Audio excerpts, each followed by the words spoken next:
මෙම ධර්ම දේශනාව ශ්‍රවණය කිරීමෙන් ඔබට ලෝවැසියන්ටත් උතුම් රත්නත්‍රය සරණ ලැබේවා.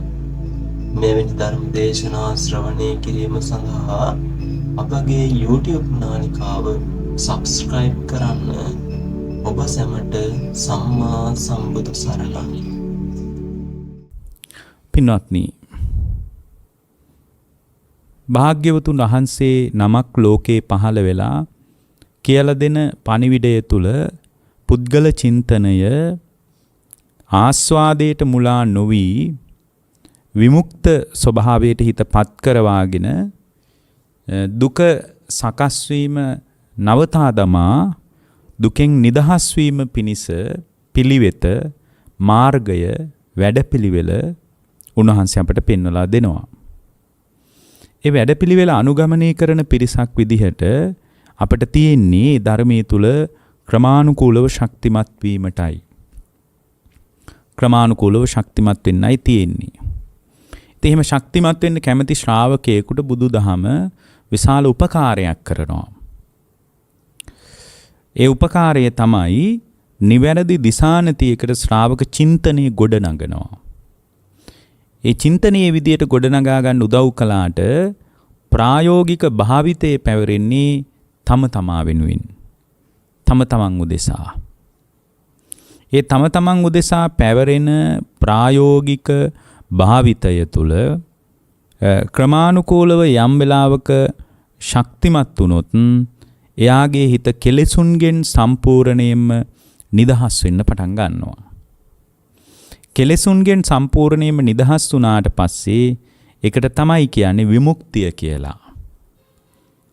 අපිට පුරුදු වචනින් කිව්වොත් අරහත්වය කියලා.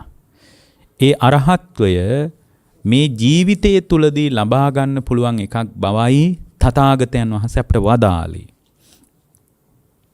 ඒතර බුදුරජාණන් වහන්සේ වදාළ විදිහට අපට ඒ විමුක්ත ස්වභාවයට පත් කර ගැනීම පිණිස පිළිවෙත් පුරන්ටයි තියෙන්නේ. පිළිවෙත් වල අඩුලුහුඩුකම් පවතින තාක්කල් දුක පවතින බව අප තේරුම් ගන්න අවශ්‍යයි. එතකොට මේ පුද්ගලයා තුල ගොඩනැගෙන ප්‍රපංචකරණය තුල තමයි පින්වත්නි හැම වෙලාවකම ආශ්‍රවයන්ගේ අනුසේ වශයෙන් පවතින ක්ලේශ ධර්මයන්ගේ වීතික්කම අවස්ථාව දක්වා පරියුට්ටාන අවස්ථාව දක්වා පරියුට්ටාන වීතික්කමාදී අවස්ථාවන් දක්වා අනුසය තමන්ගේ ඇතුලේ තියෙන තාක්කල් තමන්ව ඇවිස්සෙනවා. තමන්ව කැළඹෙනවා. එතකොට ඒ බඳු කැළඹීමක් නැතුව පුද්ගලයා තුළ පවතින අනුසය ධර්මයන් සහ මුලින්ම ගලවා ඉවත් කොට දැමීමටයි බුදුදහම උපදෙස් ලබා දෙන්නේ. ඒකේ ආරම්භක අවධියේ විදියට අපි දැනගන්නේ ලෞකික සම්මාදිට්ඨියයි. ඒ ලෞකික සම්මාදිට්ඨිය තුලදී තමයි ඒ සම්මාදිට්ඨිය තුලදී පුද්ගලයා තුල ගොඩනැගෙන ශ්‍රද්ධාව ආදී මූලික ගුණධර්ම වැදගත්.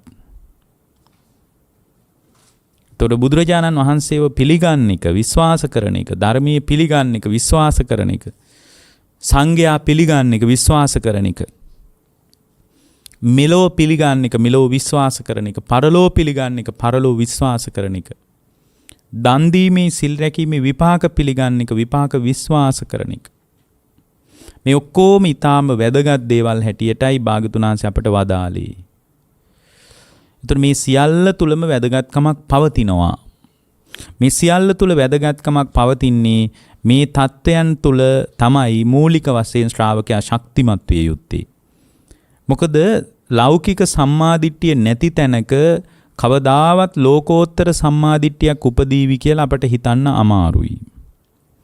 හේතුව තමයි ලෞකික සම්මාදිට්ඨිය කියන ස්වභාවය. ලෞකික සම්මාදිට්ඨිය නැති තැනක යාට සද්ධාව තුල පිහිටන්න බෑ. මොකද බුදුරජාණන් වහන්සේ විශ්වාස නොකළපු කෙනෙක්, ධර්මීය විශ්වාස නොකරපු කෙනෙක් මේ ධර්මීය යෝජනා කරන යෝජනාවලියත් එක්ක එකතු වේවි කියලා හිතන්න අමාරුයි. සංඝයා විශ්වාස නොකරපු කෙනෙක් සදාකාලිකවම දුක නිමා කොට අරහත්වේ නම් වූ අතිශය සොඳුරු අවස්ථාවන් කරා හිත පවත්ව ගන්න පුළුවන්ය කියලා විශ්වාස කරන්නේ නැහැ. ඒ නිසා මේ තිසරණය තුල පිහිටා ගැනීම, තිසරණීය විශ්වාස කිරීම, දන් දීමේ, සිල් රැකීමේ විපාක ඇති බවත්, ඒ බඳු විපාක විශ්වාස කරගත්ත තැනකට අපේ චින්තනය හසුරුවා ගැනීම ආදී කාරණා ඊටාම වැදගත් කාරණා. ඒවා ඊටාම වැදගත්. ඒවා වැදගත් වෙන්නේ පින්වත්නි මේ ජීවිතය තුලදීම අවබෝධය කරා යනවා නම් ඒ ලෞකික සම්මාදිට්ඨියට අයිති අර දසවස්තුක සම්මාදිට්ඨික අංග ක්‍රමානුකූලව දියුණු කරගන්න ඕන. ඒ දියුණු කර ගැනීමෙන්ම තමයි පිළිවෙත් පුරන ශ්‍රාවකයා තුල ලෝකෝත්තර සම්මාදිට්ඨිය උපදින්නේ. එතකොට මේ ලෝකෝත්තර සම්මාදිට්ඨිය උපදවා ගැනීම පිණිස අර ලෞකික සම්මාදිට්ඨියට අයිති දසවස්තුක සම්මාදිට්ඨික අංග දැනගත්තොත්, ඒවා විශ්වාස කළොත් තමයි ඒවා තුල ශක්තිමත් වෙන්නේ. දැන් උදාහරණයක් විදියට දන් දීමේ, සිල් රැකීමේ විපාක විශ්වාස කළොත් විතරයි දන් දීම, සිල් රැකීම කෙරෙහි Tamanගේ අවධානය යොමු වෙන්නේ. සීලයක් දියුණු කිරීමේ විපාකයේ දන්නේ නැත්නම්, සීලයක් දියුණු කිරීමේ අග්‍රතම විපාකයේ විදියට යාට නිවන මුණ ගැහෙනවා. නිවනේ පාදම තමයි සීලය. මුල කල්යාණයි කියලා කිව්වේ සීලයටයි. මැද කල්යාණයි කිව්වේ සමාධියටයි. අවසානයේ කල්යාණයි කිව්වේ ප්‍රඥාවටයි කියලා මේ මුලැමැදාග පිරිසිදු වූ ධර්මයේ වශයෙන් පැහැදිලි වෙන්නේ මේ භාග්‍යවතුන් වහන්සේ වදාළ මූලික ධර්මය තුල පවතින මූලික පදනමට අයිති දෙයක් සීලය. ඒක නැත්තම් ධර්මයේ ඉදිරියට ප්‍රතිඵල සහිත භාවයක් මතුවෙන්නේ නැහැ කියලා දන්න කෙනෙකුට තමයි පින්වත්නි සීලය දියුණු කිරීම පිළිබඳ අදහසක් එන්නේ. එහෙමනම් මේ සම්මාදිට්ඨිය නැති තැනක ප්‍රායෝගිකව පුද්ගලයා තුල ආර්ය අෂ්ටාංග මාර්ගයේ දියුණු කිරීමක් ගැන කතා කරන්න බෑ. මෙලෝ පිළි අරගෙන පරලෝ පිළි අරගෙන මෙලොව ස්වභාවයත් පරලෝ ස්වභාවයත් සසර ස්වභාවයත් තේරුම් ගත්ත කෙනෙකුට තමයි සසර දුකයි, දුකෙන් නිදහස් විය යුතුයි කියන අදහසට එන්න පුළුවන්කම ලැබෙන්නේ. ඒ අදහස ඊටාම වැදගත් දෙයක්. එතකොට ඒ බඳු අදහසක් මත පිහිටා එයාට ලෝකෝත්තර සම්මාදිට්ඨිය උපදවා ගන්නවා නම් එතන විපස්සනානුග්‍රහිතව සමාධිට්ඨිය දියුණු කරගන්න උත්සාහවත් විය යුතුයි. හැම අවස්ථාවකම අර අනිත්‍ය වශයෙන් බුදුදහම පෙන්වා දෙන යථාර්ථවාදී රිද්මයානුකූලව හිතන්න අපිට සම්මාදිට්ඨික අංගයන් පවා ඒ බඳු ආකාරයකින් විමසීමට කුසලතාවය ඇතිවිය යුතුයි. දැන් බුදුරජාණන් වහන්සේ විශ්වාස කරන එක සම්මාදිට්ඨිය තමයි. හැබැයි බුදුරජාණන් වහන්සේ පවා අනිත්‍ය වෙලා ගියා නේද? කෝ අද බුදුරජාණන් වහන්සේ? බුදුරජාණන් වහන්සේ වෙනුවෙන් ඉදි කරපු දේවල් කොහෙද අද තියෙන්නේ? භාග්‍යවතුන් වහන්සේත් අනිත්‍ය වෙලා ගියා නේද කියලා දකින දැක්ම තුල තමයි අර ලෝකෝත්තර සම්මාදිට්ඨියට මඟ විවෘත වෙන්නේ.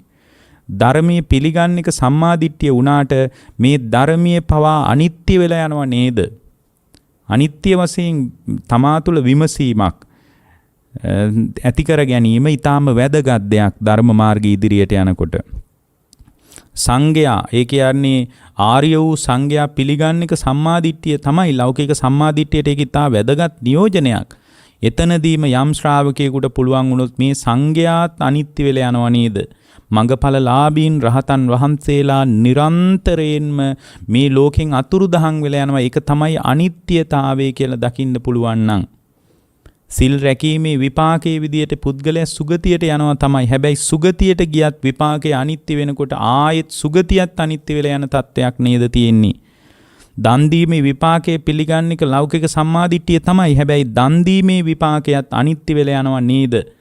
අනිත්‍ය වීමේ ක්‍රියාවලියකට දන් දීමේ විපාකේ පවා අයිති නේද? සුගතියේ ගියත් විපාකයේ හැටියට ඒකත් අනිත්‍ය වෙලා යනවා නේද කියලා මේ විදියට අපිට පුළුවන් වුණොත් දැන් ඕපපාතිකව සත්තු විශ්වාස කරන එක ලෞකික සම්මාදිට්ඨියට අයිති. දැන් මේ සම්මාදිට්ඨිය ගැන අදහසක් කියන්න කියලා අද මාතෘකාවේ තියෙන නිසායි මම මේ බඳු ආකාරයකට යම් අදහසක් මුලින්ම මතු කළේ. එතකොට සම්මාදිට්ඨිය උපදවාගෙන ඉන්නකොට ඒ උපදවාගත් ශ්‍රාවකයා සම්මාදිට්ඨියට අයිති පදනමට අයිති වැදගත් කාරණයක් තමයි අත්ති සත්තා ඕපපාතික. ඕපපාතිකව සත්තු විශ්වාස කරන එක. ඕපපාතික කොහෙද උපදින්නේ? දෙවිවරු ඕපපාතිකව පහළ වෙන්නේ. බඹලෝ, ඒ කියන්නේ නිරයට ඕපපාතිකව පහළ වෙන්නේ. പ്രേත ලෝකවල ඕපපාතිකව පහළ වෙන්නේ. මෙබඳු ආකාරයකට ඕපපාතිකව පහළ වෙන ජීවීන් පිළිබඳ ධර්මයේ තියෙනවා. ඒවට අදාළ දේශනත් වෙන් වශයෙන් අපි සිද්ධ කරලා තියෙනවා. ඕපපාතිකව දිව්‍ය ලෝකෙ ගියත් දිව්‍ය ලෝකයක් නිට්ටිය නෑ, ස්ථීර නෑ, සදාතනික නෑ, සදාකාලික නැහැ. ඒවත් අනිත්‍ය වෙලා යනවා නේද කියලා තමන්ගෙම මනසින් දකිනකොට එතන ලෝකෝත්තර සම්මාදිට්ඨිය පැත්තටයි ඒ ශ්‍රාවකයාගේ හිත බර වෙන්නේ.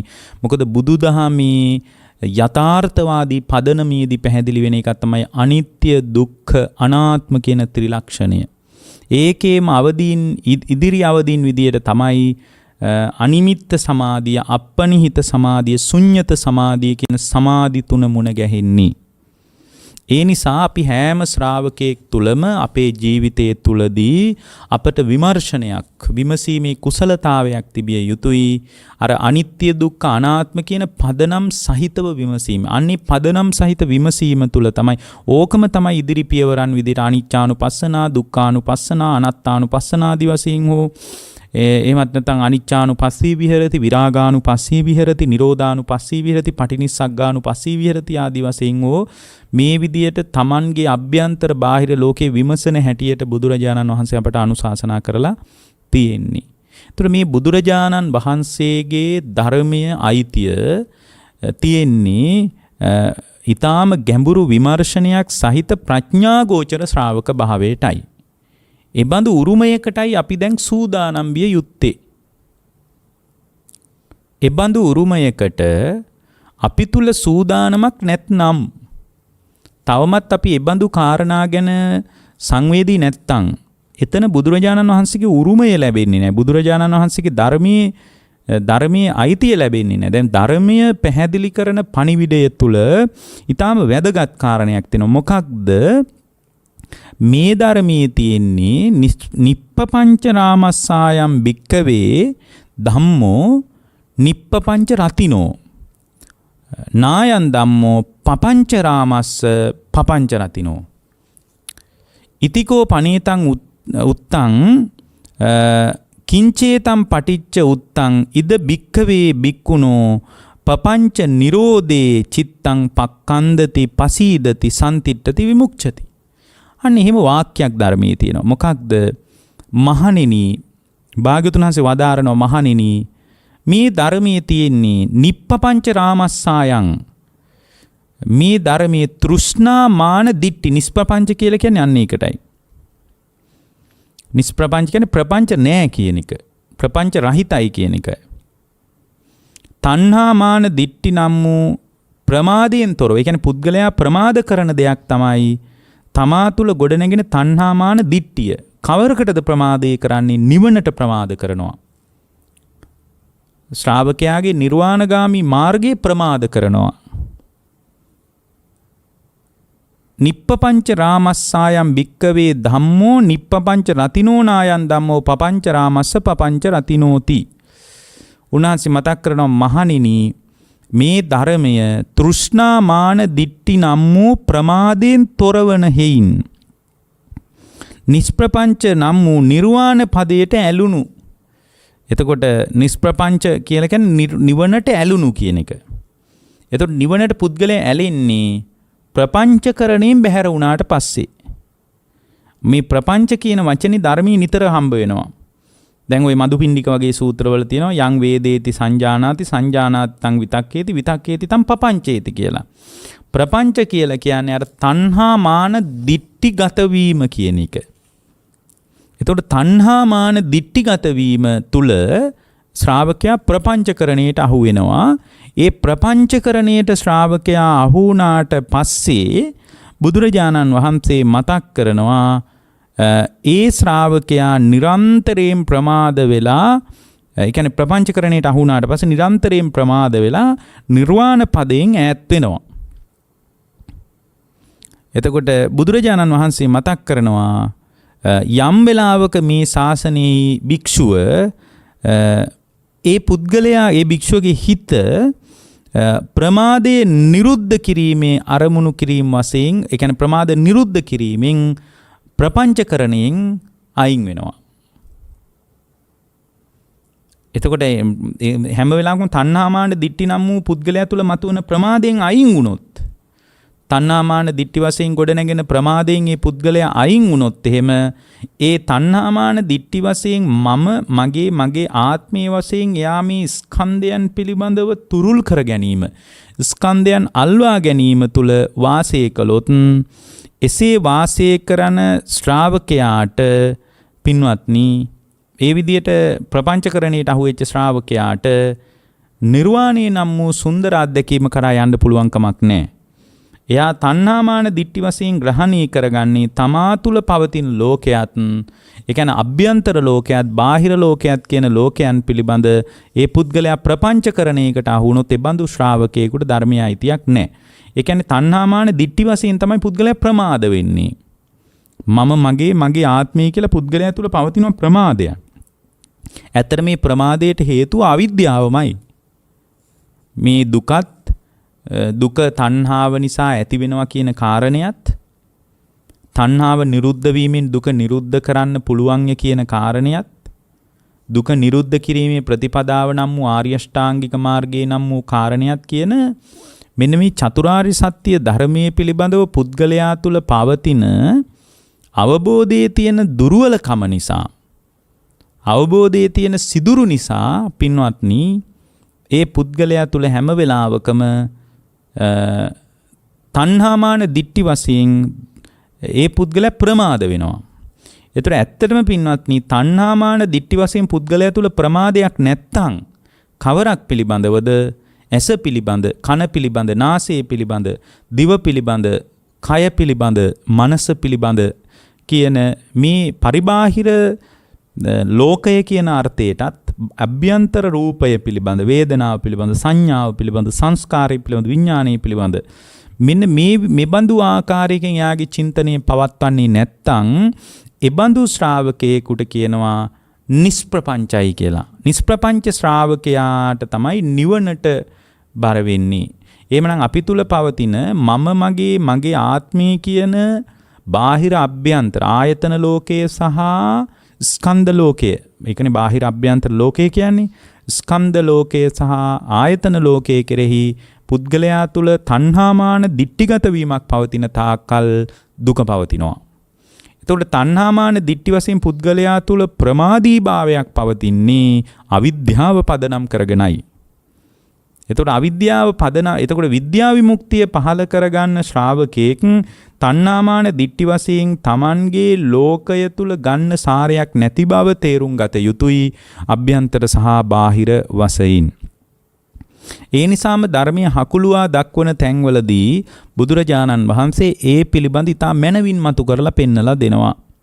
අර එක වෙලාවක බුදුරජාණන් වහන්සේගෙන් එක භික්ෂුවක් ඇවිල්ලා උන්වහන්සේගෙන් අහනවා සාදු මේ බන්තේ භගවා සංකිට්ඨේන ධම්මං දේසේතු. මේ ස්වාමීනි ඔබ වහන්සේට පුළුවනිද මට සංක්ෂිප්තව බණක් කියන්න, පොඩිවට කෙටියෙන් මට පොඩිවෙන් බණක් කියන්න. යමහං භගවතෝ ධම්මං සුතවා ඒකෝ උපකට්ටෝ අපමත්තෝ ආතාපි පහිතත්තෝ විහෙරෙයන්ති. මම කැමති කෙටියෙන් අහගන්නයි. ඒතර බුදුරජාණන් වදාළේ නෑ මේ කෙටියෙන් කොහොමද නිවන් ගැන කියන්නේ, ඔයා මං කියන විදියට අහගන්න නැත්තම් යන්න කියලා බුදුරජාණන්ස කිව්වේ නෑ. ඒ භික්ෂුවට ධර්මයේ වඩාත් අහන්න රුචි ක්‍රමයේ ගැන කියනවා. සාදු මේ බන්තේ භගවා සංකිට්ඨේන ධම්මං දේසේතු. ස්වාමීනි මම භාග්‍යවතුන් වහන්සේගෙන් කෙටියෙන් ධර්මය අහගන්න කැමති. එතකොට මට පුළුවන් දැන් මේක සමහර කෙටියෙන් අහන්න ඇති උන්වහන්සේ තනියෙන් ඇවිල්ලා අහපු කතාවක් වෙන්නේ නේද? භාග්‍යවතුන් වහන්සේත් වෙහෙසටපත් වෙනවනේ ගොඩාක් විස්තර කරන්න ගියොත්. පොදුවේ සාමූහිකව අහපු දහම් කතාවක් නෙමෙයිනේ. ඒ නිසා ඔබ වහන්සේ මට කෙටියෙන් කියන්න. එතකොට යමහම් භගවතෝ ධම්මං සුතෝ මට මේ බණ අහලා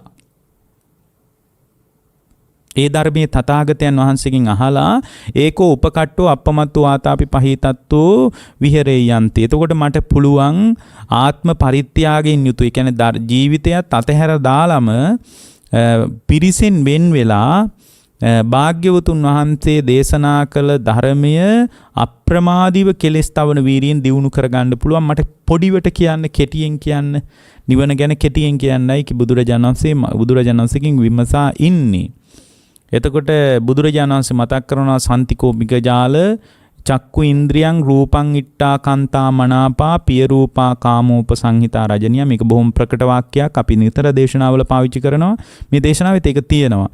එතකොට බුදුරජාණන් වහන්සේ මතක් කරනවා භික්ෂුව චක්කු විඥාණයෙන් දත යුතු ඉෂ්ට වූ කාන්ත වූ කමනීය වූ මනාපා මනවඩන්නා වූ ප්‍රිය රූපා ප්‍රිය ස්වභාවයෙන් යුක්ත වූ කාමෝපසංහිතා කාමයන්ගෙන් යුක්ත වූ රජනියා ඇලුම් කටයුතු රූප ලෝකෙත් තියෙනවා. ශබ්දත් ලෝකේ හැම ශබ්දත් ලෝකේ තියෙනවා. ගන්ධ සුවඳත් ලෝකේ තියෙනවා. රසත් තියෙනවා. පහසත් තියෙනවා. ඒ විදියට අත්දකින්නකොට තංචේ බික්කු අභිනන්දති අභිවදති අජ්ජෝසාය තිට්ඨති. එතකොට ඒ විදියට පවතින ලෝකයේ කෙරෙහි ඒ විදියට පවතින ලෝකයේ ඒ විදියට පවතින ලෝකයේ කෙරෙහි යම් වෙලාවක බුදුරජාණන් වහන්සේ මතක් කරනවා එබඳු ප්‍රියමනාප කමනීය වූ ඉෂ්ට වූ කාන්ත වූ මනවඩන්නා වූ ප්‍රිය ස්වභාවයෙන් යුක්ත වූ කාමයන්ගින් යුක්ත වූ ඇලුම් කටයුතු රූපයන් පිළිබඳව ඊටාම යහපත් කියලා පිළිගත්තොත් අභිවදතෝ ඒවා ප්‍රියයි මනාපයි කියලා කතා කරන්නම ගියොත් ඒවටම බැහැලා හිටියොත් ඒවාටම බැසගෙන සිටියොත් එහෙම ඇලී ගැලී සිටියොත් එහෙම බුදුරජාණන් වහන්සේ මතක් කරනවා එතන තමයි භික්ෂුව uppajjati නන්දිය උපදින්නේ. මෙතන නන්දිය කියන්නේ මොකද්ද? නන්දිය කියලා අපි මෙතන තෘෂ්ණාව කියලාම ගමුකෝ. එතන ඇලී ගැලී සිටීමෙන් තෘෂ්ණාව උපදිනවා. ඒක තමයි භික්ෂුව බුදුරජාණන් වහන්සේ මතක් කරනවා. ඒක තමයි දුකේ සමුදය. නන්දි සමුදයා දුක්ඛ සමුදයෝ. ඒක තමයි භික්ෂුව දුකේ හට ගැනීම. දැන් බලන්න දුකේ හට ගැනීම. දැන් මේ දුක පිළිබඳ සම්මාදිට්ඨිය උපදව ගන්න විදිහ. ඒක තමයි දුකේ හට ගැනීම. එතකොට දුක කියන්නේ මොකද්ද කියලා තේරුම් ගත්තට ජාති දුක, ජරා දුක, ව්‍යාධි මරණ, ශෝක පරිදේව, දුක්ඛ දෝමනස් උපායාස කෙනෙක් අහන්න පුළුවන් මේ දුක කොහොමද මේ නිරන්තරයෙන් තමා තුළ පවතින පංචස්කන්ධ දුක තමන් තුළ ඉෂ්ටයි කාන්තයි මනාපයි ප්‍රිය ස්වභාවයෙන් යුක්තයි කාමයන්ගෙන් යුක්තයි ඇලුම් කටයුතුයි කියලා රූපය පිළිගන්න ගියාට පස්සේ ඒ විදියට රූපේ පිළි අරගෙන වාසය කරනකොට ඒ පිළි අරගෙන වාසය කිරීමම පදනම් කරගෙන තමයි දුක උපදින්නේ. එතන තමයි දුක උපදින්නේ. එතන දුක උපදිනවා.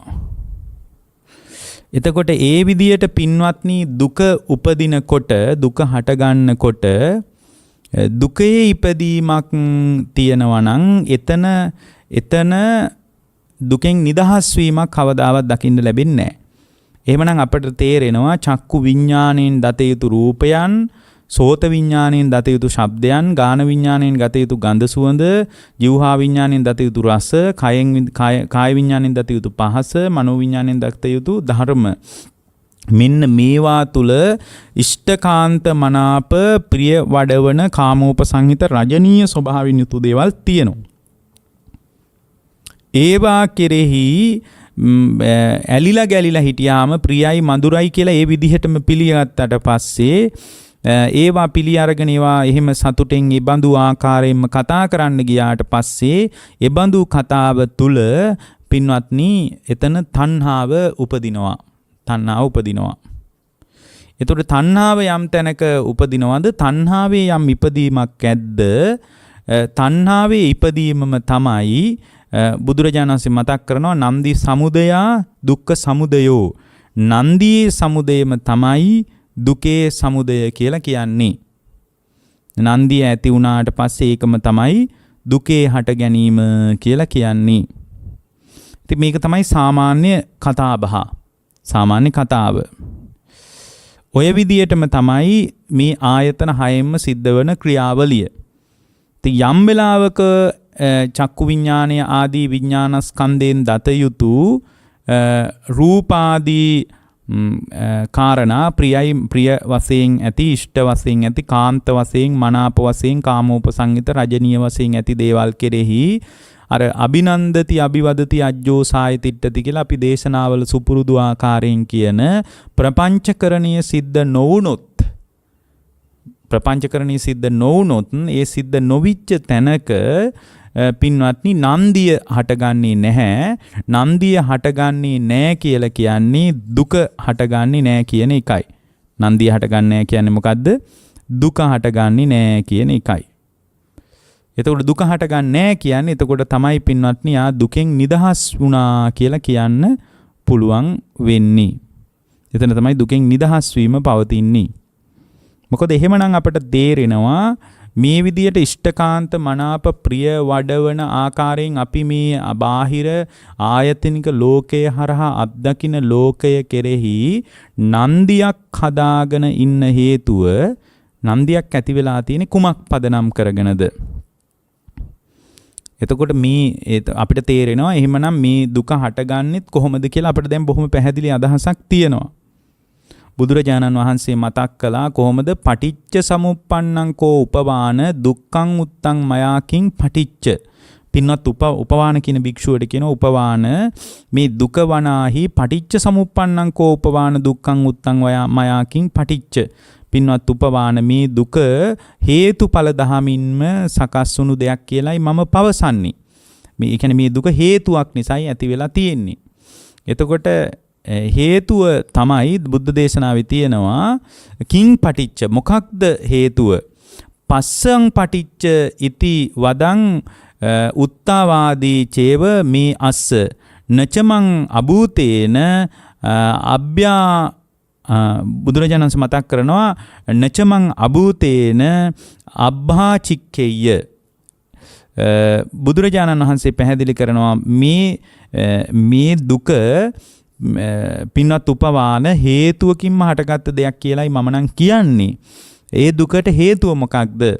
ස්පර්ශයේ හේතු කරගෙනයි මේ දුක ඇති වෙන්නේ. මොකක් නිසාද දුක ඇති වෙන්නේ? ස්පර්ශයේ හේතු කරගෙනයි.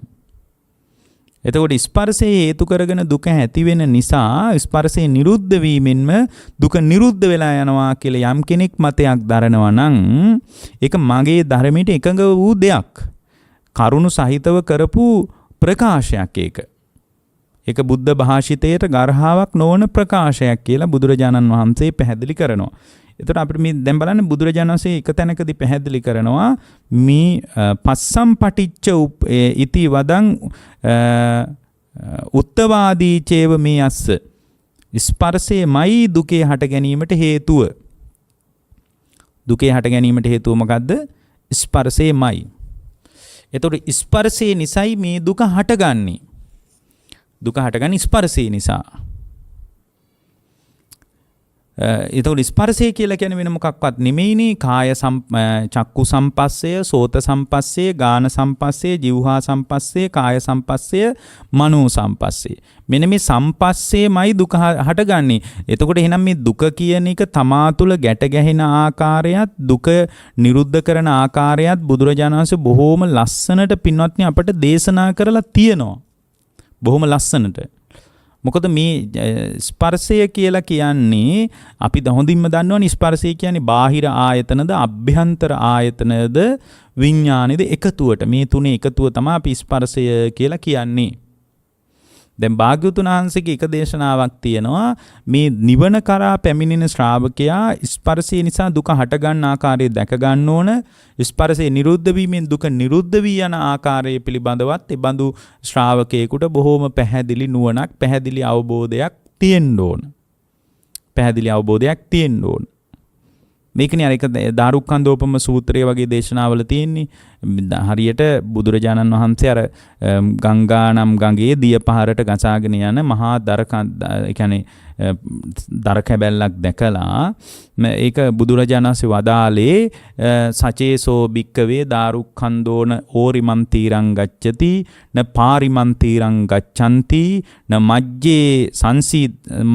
මජ්ජේ සංසී දිස්සති න තලේ උස්සී දිස්සති න මනුස්සක් ගාහෝ ගහෙස්සති න අමනුස්සක් ගාහෝ ගහෙස්සති න ආවට්ට ගාහෝ ගහෙස්සති න අන්තෝ පූති භවිස්සති කියලා ඒ කියන්නේ දැන් මේ නිවන කරා පැමිණෙනවා නම් දුක නිමා කරගන්න ඕන.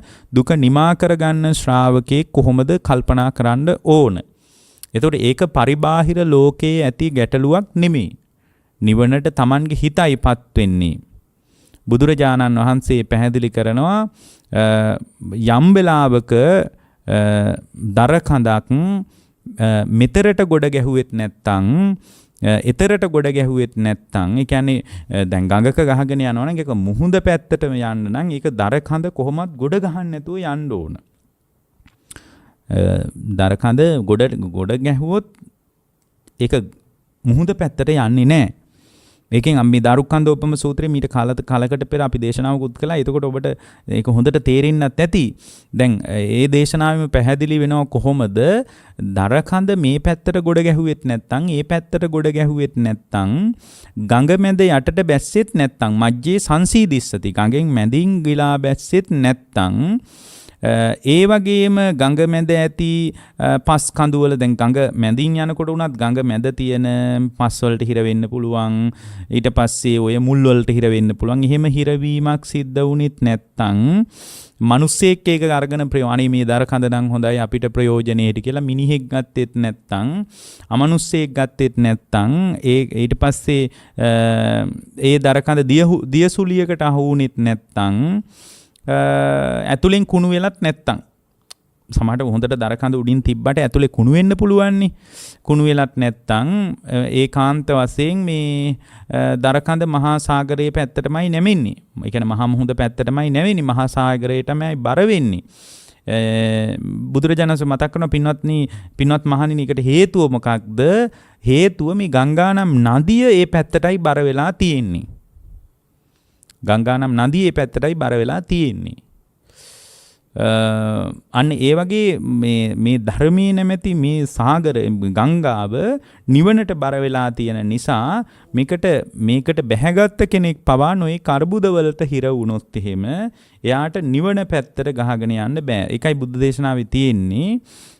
පින්වත් මහණෙනි ඒව මේවකෝ භික්කවේ සචේ තුම්හේ පින ඕරිමන් තීරං ගච්ඡේත ඔය විදිහටම කියාගෙන යනවා. මොකද්ද මේ යම් වෙලාවක ඔය විදිහටම පින්වත් මහණෙනි ඔබත් එතරට ගොඩ ගැහුවෙත් නැත්තම් මෙතරට ගොඩ ගැහුවෙත් නැත්තම් මැදින් ගිලා බැස්සෙත් නැත්තම් මනුස්ස ග්‍රහණයකට අහුුනෙත් නැත්තම් අමනුස්ස ග්‍රහණයකට අහුුනෙත් නැත්තම් දියසුලියකට අහුුනෙත් නැත්තම් ඇතුළ කුණුුනෙත් නැත්තම් අනිවාර්යයෙන්ම නිවනටයි ඒ පුද්ගලයා නැඹුරු වෙලා ඉන්නේ නිවනටයි බර වෙලා ඉන්නේ. ඒකට හේතුව තමයි පින්වත් මහණෙනි මේ චතුරාර්ය සත්‍ය පිළිබඳ අවබෝධඥානයේ සම්මාදිට්ඨිය තියෙන්නේ නිවනට නැමිලයි. සම්මාදිට්ඨිය තියෙන්නේ නිවනට නැමිලයි. මොකද්ද සම්මාදිට්ඨිය කියන්නේ දුක පිළිබඳ ඥානය, දුක්ඛ සමුදය පිළිබඳ ඥානය, දුක්ඛ නිරෝධය පිළිබඳ ඥානය, දුක නිරුද්ධ කිරීමේ ප්‍රතිපදාව පිළිබඳ ඥානය කියන මේ චතුරාර්ය සත්‍ය පිළිබඳ ඥානය සහිත සම්මාදිට්ඨික ශ්‍රාවක භාවය නිරන්තරයෙන් නැමී පවතින්නේ නිවන දෙසටයි. නිවනටයි නැඹුරු වෙලා තියෙන්නේ. නිවනටයි බර වෙලා තියෙන්නේ.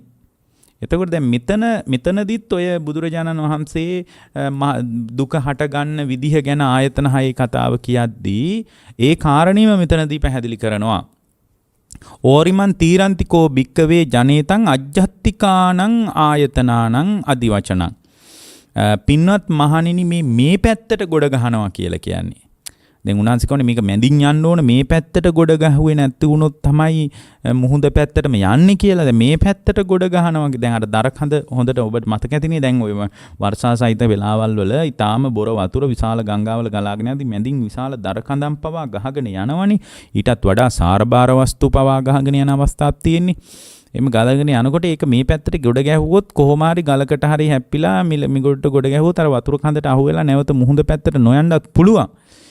මෙතරට ගොඩ ගන්න. මේ කියන්නේ මේ පැත්තට එනවා කියලා කියන්නේ ආධ්‍යාත්මික ආයතන වලට කියපු නමක්. ඒ කියන්නේ අජ්ජත් ආයතන වල පැත්තෙන් පුද්ගලයාගේ චින්තනයේ පැවතුනොත් ඒ කියන්නේ චක්කුං ලෝකේ පිය රූපං සාත රූපං ඇහැ පැත්තේ Tamanගේ ප්‍රිය මధుර භාවයේ පවත්වමින් හිටියොත් තමන්ගේ ඇස පැත්තේ ප්‍රියමధుර භාවයේ පවත්වමින් හිටියොත් එහෙම ඒ ප්‍රියමధుර භාවයේ පවත්වමින් ඇසම අභිනන්දනය කර කර හිටියොත් පින්වත්නි යාට අවබෝධය කරා යන්න බෑ. මොකද මේ ඇස කන නාසය දිවකය මනස තුලින් අත්දකින අත්දැකීම් ලෝකය පිළිබඳ පුද්ගලයා තුල මතුවෙන පුද්ගලයා තුල ගොඩ නැගෙන අවබෝධයම තමයි නිර්වාණගාමී මාර්ගයේ කරා ශ්‍රාවකයා හසුරුවන්නේ.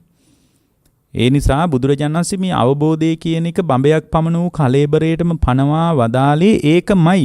අවබෝධයේ තියෙන්නේ මේ තමන්ගෙම බඹයක් පමණ වූ කලෙබරය තුලයි. අවබෝධය කියන්නේ මේ පරිබාහිර ලෝකයට අයිති තත්වයක් නෙමෙයි. ඕරිමන් තීරන්තිකෝ බික්කු ජනේතං අජ්ජත්තිකානං ආයතනං අදිවචනං. පින්වත් මහණෙනි මේ පැත්තට මේ දරකඳ ගොඩ ගහනවා කියලා කියන්නේ මේ ආධ්‍යාත්මික ආයතන වලට කියන වචනයක්. චක්කා ආයතන, සෝතා ආයතන, ගාන ආයතන, જીවහා ආයතන, කාය ආයතන. ඒතර මේ පැත්තේ මේ ඇස මම, ඇස මගේ, ඇස මගේ ආත්මය කියලා එයා තුළ මේ ඇස තුළ පවතින මුලාව. ඇස තුළ පවතින මුලාව මම තමයි දැක්කේ, මට තමයි ඇහුනේ, මට තමයි දැනුනේ, මට තමයි හිතුනේ කියලා දකින මම මේ පැත්තේ ඉන්නවාය, අහන මම මේ පැත්තේ ඉන්නවාය, දැනෙන මම මේ පැත්තේ ඉන්නවාය, හිතෙන මම මේ පැත්තේ ඉන්නවාය, මේ පැත්තේ මමමයි ඉන්නේ, මේක මගේමයි, මේක මගේ ආත්මයමයි කියලා මගේ ආත්මය කියලා ආධ්‍යාත්මික ආයතන වලට පුද්ගලයා තුළ හසුවීමක් තියෙනවා. හසුවීමක් තියෙනවා. අජ්ජත්තිකානං ආයතනානං අදිවචනං කිව්වේ අන්න ඒකයි. සයවැදෑරුම් ආධ්‍යාත්මික ආයතන වලට ඒ පුද්ගලයා අහු වෙනවා. මොකද ආයතනික ලෝකයේ සකස් වෙන විදිය යාට නුවණක් නැහැ. මොකක්ද ආයතන ලෝකයේ සකස් වෙන්නේ නාම රූප ප්‍රත්‍යයෙන් කියලා යාට තේරෙන්නේ නැහැ. එතකොට මේ ආයතනවල අත්දැකීම නාම රූප ප්‍රත්‍ය කරගෙන ඇති වෙච්ච එකක්. නාම රූප පත්‍ය සලආයතනං. ඒ කියන්නේ ඇසද ඒට අනුව අභ්‍යන්තර ඇතුලේ වේදනා සංඥා චේතනා ස්පර්ශ මනසිකාර කියලා නාම ධර්ම ටිකකුත් පහළ වීම නිසයි ඇහෙන් ලෝකේ අත්දකින්නේ කියලා යාට තේරෙන්නේ නැහැ. තේරෙන්නේ නැතිකම නිසාම ඇහැ පිළිබඳව සතුටෙන් පිළිගැනීමක් ඇති වුණොත් එහෙම ඒක හරියට අර දරකඳ මේ පැත්තට ගොඩ ගැහුවා වගේ බුදුරජාණන් වහන්සේ වදාළේ ඒකයි පින්වත්නි. ඊළඟට පාරිමන් තීරන්තිකෝ බික්කු ජනේතං බාහිරාණං ආයතනං අදිවචනං. එහා පැත්තට ගොඩ ගැහුවා කියලා කියන්නේ පින්වත්නි මේ ඒක හරියට බුද්ධ දේශනාවේ කියනවා මේ බාහිර ආයතන වලට කියන නමක්. බාහිර ආයතන වලට රූප ආයතන, ශබ්ද ආයතන, ගන්ධ ආයතන, රස ආයතන, පොට්ටබ්බ ආයතන, ධම්ම ආයතන. ඒ කියන්නේ බාහිර රූපය පිළිබඳ අපි තුල නාම රූප ධර්මයන් පහළ වෙනකොට ඒ රූපයේ තුලත් අපි රූපේ පැත්තෙන් හිට ගන්නවා මට තමයි අයිති. ශබ්දේ පැත්තෙන් හිට ගන්නවා ඔය ඇහෙනේව මට තමයි අයිති. ඒව එකෝ ඒ කියන්නේ මට. නමුත් මෙතන මේ නාම රූප ධර්මයන්ගේ ඇතිවි නැතිවි යාමක් කියලා ප්‍රඥා ගෝචර ශ්‍රාවකෙක් විදිහට ලෝකේ අත්විඳීමේ කුසලතාවේ නැහැ. ඒ කුසලතාවේ නැහැ කියන්නේම විපස්සනා සම්මාදිට්ඨිය නැහැ කියන එකයි. එතකොට බාහිර ආයතනය කියලා අපි මෙතන කතා කරන්නේ වෙන මොකක්වත් නෙමෙයි. බාහිර ආයතනය කියලා අපි මෙතන කතා කරන්නේ බාහිර රූපායතන, ශබ්දායතන, ගන්ධායතන, රසායතන, පොට්ටබ්බායතන, ධම්මායතන කියන ආයතනයන් කෙරෙහි මේ එයා තුල අභිනන්දනයක්, ඒවා සතුටෙන් පිළිගැනීමක්, ඒවා තුල ප්‍රියමధుර භාවයක් පැවැත්වීමක්, කාමෝපසංහිත භාවයක් පැවැත්වීමක් එයා තුල තීරණය වෙනවා. ඒ නිසා එයා බාහිර ලෝකේ, ඒ කියන්නේ බාහිර රූපය පදනම් කරගෙන ආස්වාදය හොයනවා. ඒ වගේ ආස්වාදයක් නැතුවමත් නෙමෙයි. ආස්වාදයක් තියෙනවා. නමුත් තියෙන ගැටලුව තමයි යම්කිසි සුඛාස්වාදයක් තිබ්බොත් ඒ ආස්වාදයත් වෙනස් වෙලා යනවා, විපරිණාමයටපත් වෙනවා. අනිත්‍ය වෙලා යනවා. වෙනත් ස්වභාවයකටපත් වෙනවා. ඒක යාට තේරෙන්නේ නැහැ. මේ අනිත්‍ය දුක්ඛ අනාත්ම කියන ත්‍රිලක්ෂණීය පදනම තේරෙන්නේ නැහැ. ඒ තේරෙන්නේ නැතිකම නිසාම බාහිර රූපායතන, ශබ්දායතන ආදී කෙරෙහි තමන්ව පිහිටව ගන්නවා. ඒකයි බුද්ධ දේශනාව කියන්නේ බහිද්ධාවා කායේ කායානුපස්සී විහෙරති. මේ බාහිරටද විපස්සනා කළොත් තමයි රළු නීවරණ යටපත් වෙන්නේ කියලා. රළු නීවරණ යටපත් වෙන්නේ. හරියට ඒක නිකන් දරකඳ එහා පැත්තට ගොඩ ගැහුවොත් ඒක මුහුද පැත්තට යන්නේ නෑ වගේ. ඒ වගේම තමයි බුද්ධ දේශනාව කියනවා මජ්ජේ සංසාදේති මැදින් ගිලා බැස්සොත් එහෙම ඒත් යන්නේ නැහැ කිව්වනේ. ඒක උන්වහන්සේ කියනවා මජ්ජේ සංසාදේතිකෝ බික්කු නන්දිරාගස්සේතං අදිවචනං. පින්වත් මහණෙනි මේ මැදින්ගිලා බැහිම කියලා කියන්නේ නන්දිරාගයට කියන වචනයක්. මොකට කියන වචනයක්ද? නන්දියට සහ රාගයට කියන වචනයක් තමයි මැදින්ගිලා බැසීම. ඒ කියන්නේ වර්තමානයේ ඇස කන නාසය දිවකය මනස තුලින් අත්දකින්න ලෝකය කෙරෙහි ඒ කියන්නේ බාහිරයි අභ්‍යන්තරයි දෙක මැද. ඒ කියන්නේ බාහිර ආයතනයි දැන් එහා ඊතර සහ මෙතර මැද.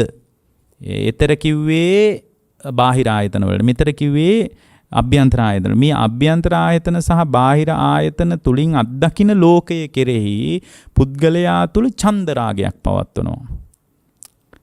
ඒවා තුල ඡන්දයක් රාගයක් නන්දියක් තෘෂ්ණාවක් පවත්වනවා. ඒවා කෙරෙහි පැවැත්වීම තුල යම් ශ්‍රාවකෙක් වාසය කරනවා ඒක මැදින් ගිලා බැස්සා වගේ. ඉතින් මේක සම්පූර්ණ මම මේ දාරුක්ඛන්දෝපම සූත්‍රයේම මෙතන කියන්න උත්සාහ කරන්නේ මම මේ කිව්වේ මේ ආයතන. එතකොට ඒකත් මුහුද පැත්තට යන්නේ නැහැ. හැබැයි මේක තව තැනක් බොහොම ලස්සන තැනක් තියෙනවා. අමනුස්සග්ගාහෝ හෝති කියලා. ඒ කියන්නේ දැන් එක තැනක් තමයි දැන් මේ විදිහට ධර්මයේ දියුණු කරගෙන යනකොට ආමිසයට යට වෙන්න පුළුවන්. ආමිසයට යට වෙනවා කියලා කියන්නේ බුදුරජාණන් වහන්සේගේ දේශනාවේ තියෙනවා මේ කතමේනුකෝ බික්කවේ මනුස්සග්ගාහෝ මේ මිනිසුන් අල්ලා ගන්න මිනිහෙකුට ප්‍රයෝජනයක් වෙන්න පුළුවන් කොටයක් ඒක මිනිහෙක් අල්ලා ගත්තා කියලා කියන්නේ ඉද බික්කු බුදුරජාණන් වහන්සේ මතක් කරනවා ගීහිහි සංසට්ටෝ විහෙරති සහනන්දි සහසෝකී සුකිතේසු සුකිතෝ දුක්ඛිතේසු දුක්ඛිතෝ uppannේසු කිච්චකරණීයේසු අත්තානන්තේසු යෝගං ආපච්චති කියලා. ඒ කියන්නේ යම් වෙලාවක භික්ෂුවක් ඒ කියන්නේ ධර්මයේ දියුණු කරන කෙනා විසින් ඕන ඒ කියන්නේ සංයෝග වෙලාම කෙලෙස් සහිත පිරිස සමග කෙලෙස් සහිත උදවිය සමග සංයෝග වෙලාම වුන් සමග සතුටු වෙනවා වුන් ශෝක වෙනකොට ශෝක කරනවා දුකටපත් වුනාම දුකටපත් වෙනවා. ඉතින් මේ ලෝකයේත් එක්ක ඇලිලා ගැලිලා වාසය කරනවා. ඒ බඳු ශ්‍රාවකයෙකුටත් නිවන කරා යන්න හරි අමාරුයි. ඒක හරියට දර කඳක් මිනිහෙක් අල්ලගත්තා වගේ කියලා කියන්නේ. දැන් මෙතන බොහොම ලස්සන දෙයක් කියනවා. මේකේ වැදගත්ම දෙයක් මම කියන්නේ. ඒ කියන්නේ අර දරකඳ මුහුද පැත්තට යනවා නම් අනිවාර්යයෙන්ම ධර්මයේ තියෙනවා ඉද බික්කු ඒකච්චෝ අඤ්‍යතරම් දේවනිකායන් පනිදාය බ්‍රහ්මචරියන් චරති. ඒ කියන්නේ මේ ධර්මයේ දියුණු කරගෙන යනකොට ධර්මයේ තුලින් යාට හිතෙනවා මේ සුගති භූමි තියෙනවා. මනුස්ස ලෝකය, දිව්‍ය ලෝකය මේවායේ බොහොම සැපසහිත ජීවිත තියෙනවා කියලා හිතෙනවා. එතකොට මේ යම් වෙලාවක හිතනවා අනේ එහෙම සුගතිගාමී තැනකට යන්න පුළුවන් නම් කොච්චර හොඳයි. දැන් සංසාරේ විශ්වාස කරන කෙනෙක් මෙහෙම අමාරු වැටෙන්න පුළුවන්. එතකොට යා එහෙම හිතාගෙන යම් සීලයක් බඹසරයක් ඇද්ද ඒක දියුණු කරනවා. තපසක් ඇද්ද ඒක දියුණු කරනවා. කුමක් පිණිසද? දෙවියෙක් වන්නෙමි කියලා හිතාගෙන. එක්තරා දේවනිකායක් ප්‍රාර්ථනා කරන ඉද බික්කවේ ඒකච්චෝ අඤ්‍යතරම් දේවනිකායන් පනිදාය බ්‍රහ්මචරියන් චරති. දේවනිකායක් ප්‍රාර්ථනා කරගෙන බඹසර දියුණු කරනවා. ඒක හරියට අමනුස්සයෙක් මේ දර කෑල්ල අරන් ගියා වගේ කියලායි කියන්නේ. මොකද ඒකත් මුහුද පැත්තට යන්නේ නැහැ. ඒ නිසා මේ සුගතියවත් අභිනන්දනය කරන ගමන් නිවනට හිතපත් කරගන්න බෑ. ඒක අමනුස්සයෙක් ගත්තා වගේ කියලායි කියන්නේ. ඒ වුණා මේ ආයතන 6 හරහා අපි අත්දකින ආයතනික ලෝකයේ තුල පින්වත්නි නන්දිරාගිය හදන්න නැතුව හිටියොත් ඒ එතරට ගොඩ ගහන්නෙත් නැතුව මෙතරට ගොඩ ගහන්නෙත් නැතුව මැදින් ගිලා බහින්නෙත් නැතුව ඉස්සරහට යන්න පුළුවන්. දැන් තමන් අභ්‍යන්තර ඒ කියන්නේ ඇතුලේ ලෝකයේ තුල විඥානය පිහිටවා ගන්නෙත් නැතුව බාහිර ලෝකයේ තුල විඥානය පිහිටවා ගන්නෙත් නැතුව හිටියොත් ඒ ඉන්න තැනට අපි කියනවා පින්වත්නි බුද්ධ දේශනාවේකට කියනවා හාත්පස ආලෝකමත් වෙච්ච විඥානය කියලා. ධර්මයෙන් ආලෝකමත් වෙච්ච විඥානයක් එතන පවතින්නේ. එතන විඥානේ පවතින්නේ ඇත්තටම පින්වත්නි දිව්‍ය ලෝකේ යන අදහසක් නැහැ. ධ්‍යාන වලට ඇලිච්ච අදහසකුත් නැහැ.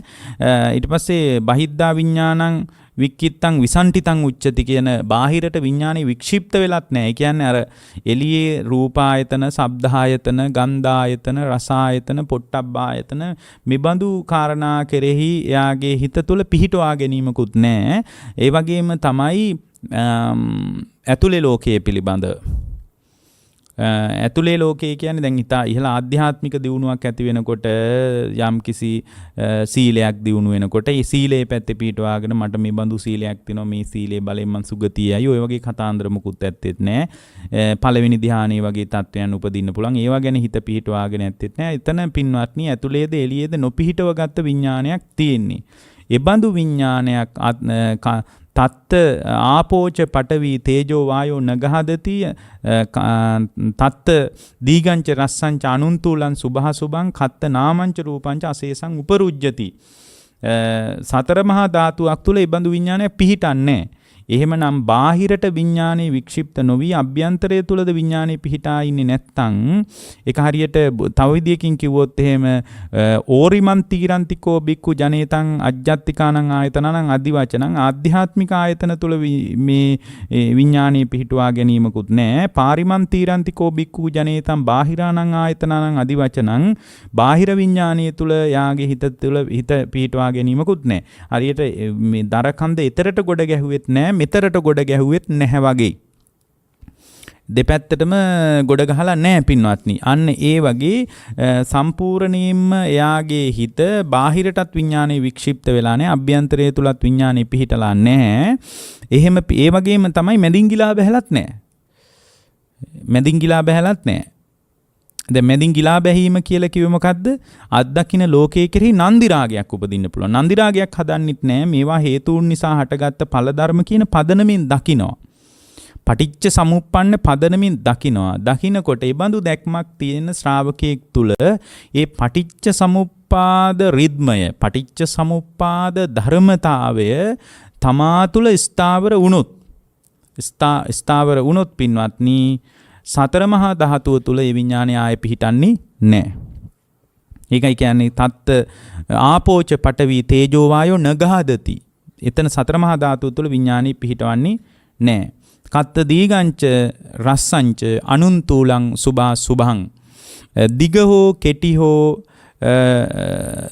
හෝ කෙටි හෝ මහත් දීගංච රස්සංච අනුන්තුලං සුභා සුභං. දීර්ඝ හෝ කොට හෝ සියුම් හෝ මහත් හෝ ප්‍රිය හෝ අප්‍රිය හෝ කවර තැනකවත් ඒ කුඩා හෝ රූප ධාතුව තුල ඒ විඥානය පිහිටන්නේ නැහැ පින්වත්නි. ඒ විඥානය නිරුද්ධ වෙලා යනවා. අත්ත නාමංච රූපංච අසේසං උපරුජ්ජති. ඒ පුද්ගලයා තුල නාම රූප නිරුද්ධ වී ගොස් මුළු ලෝකයම නිරුද්ධ වෙලා යනවා. මේ ඔක්කොම නිරෝධයම යා දකිනවා. විඥානස්ස නිරෝධේන එත්තේන උපරුජ්ජති. විඥානයේ නිරුද්ධ වීමෙන් සියල්ලම ඉතිරි නොවි නිරුද්ධ වී යනවා. එවනම් මේ ආයතන හයෙන් අත්දකින බාහිර අභ්‍යන්තර බාහිර ආයතන සහ අභ්‍යන්තර ආයතන පිළිබඳ ඉතා මනා සිහිනුවණක් පැවැත්වීම තුල තමයි ඒ ශ්‍රාවකයාට පින්වත්නි අවබෝධය හදාගන්න තියෙන්නේ. අවබෝධය කියන්නේ බඳු තත්ත්වයේ පවතින දෙයක්. ඒකමයි බුදුරජාණන් වහන්සේ අර එක භික්ෂුවක් ඇවිල්ලා මුලින් අපි පැහැදිලි කළේ සංක්ෂිප්තව ඔබ වහන්සේ මට බණ කියන්න මම එතකොට කැලේකට ගිහින් හුදෙකලාවේ අප්‍රමාදීව ධර්මයේ දියුණු කරන්නම් කියද්දි බුදුරජාණන් වහන්සේ මතක් කළේම චක්කු විඤ්ඤයා රූපායිට්ඨා කන්තා මනාපාපිය රූපා කාමෝපසංහිතා රජනියා තංච බික්ඛු අභිනන්දති අභිවදති අජ්ජෝ සායතිට්ඨති තස්සතං අභිනන්දතෝ අභිවදතෝ අජ්ජෝ සායතිට්ඨති uppajjati නන්දි සමුදය දුක්ඛ සමුදයෝ. ඒ වගේම නන්දි නිරෝධා දුක්ඛ නිරෝධෝ. දෙපැත්තටම ඒකයි කියන්නේ. එතකොට යම් වෙලාවක ඉෂ්ටයි කාන්තයි ප්‍රියමනාපයි කාමෝපසංහිතයි ඇලුම් කටයුතුයි කියලා රූපය අල්ලගෙන ඒ රූපේම ප්‍රාර්ථනා කර ඒ රූපේටම වහ වැටිලා ඒක මනාප වශයෙන් ඇලිලා ගැලිලා යම් වෙලාවක ප්‍රාර්ථනා කොට වාසය කරනවද ඒ වාසය කිරීම තුල තෘෂ්ණාව උපදිනවා. තෘෂ්ණාව උපදිනකොට තෘෂ්ණාවේ ඉපදීමම තමයි දුකේ ඉපදීම. තෘෂ්ණාවේ නිරුද්ධ වීම තමයි දුකේ නිරුද්ධ වීම. තෘෂ්ණාව උපදින්නේ නැති විදියට ආයතනයන් පිළිබඳ නුවණ දැනගත්තම යාට තේරෙනවා මේ ආයතනයන් තෘෂ්ණාව හදාගන්න ඕන දෙයක් නෙමෙයි. මම මේ අත්විඳින්නේ මේ නාම රූප ධර්මයන්ගේ එකතු වීම නිසයි මම මේ ලෝකේ අත්දකින්නේ. නාම රූප ධර්මයන් එකතු වෙලා අකණ්ඩව පවතින තත්වයක් නෙමෙයි. මේවා නිරුද්ධ වී යන නිරෝධ ධර්ම. මේවා නිරුද්ධ වීමෙන් මුළු ලෝකෙම නිරුද්ධ වී යනවා කියන නුවණ යම් තැනක ඇති වුණාට පස්සේ එයාට නිරෝධයම පේන්න පටන් ගන්නවා. ඒ නිරුද්ධ වීමම දකිනකොට මුළු ලෝකයම නිවෙන්න පටන් ගන්නවා. ඒ නිසා තමන්ව නිවුණට පස්සේ මුළු ලෝකයම නිවෙනවා. ලෝකේ මොන්න තරම් ඕලාරික වුණත් පින්වත්නි තමන්ව නිවි නැති එකයි ලෝකයේ ලොකුම ගැටලුව. ඒ නිසා තමන්ව නිවෙනවා නම් මේ ආයතන ලෝකයේ තුල යථාර්ථයයි දැක ගන්න තියෙන්නේ. ඒ බඳු දැක ගැනීමක් හේතුඵල සහිතව විමසුවොත් එතන පින්වත්නි සතර මහා ධාතුවේ විඥානේ නොපිහිටා සම්පූර්ණයෙන්ම විඥානස්ස නිරෝධේන එත්තේන උපරුජ්ජති සියල්ල තුලම නිරුද්ධ වීම සාක්ෂාත් කරගන්න පුළුවන්. වැදගත්ම දේ තමයි තමා බඹයක් පමණු කලෙබරය තුල මේ පවතින සත්‍යය ඊතා ඉහළින් විමසීම. ඒ විමසා ආයතනික ලෝකය අනිච්චානුපස්සී ආදී වශයෙන් විදර්ශනා කිරීම. එවිට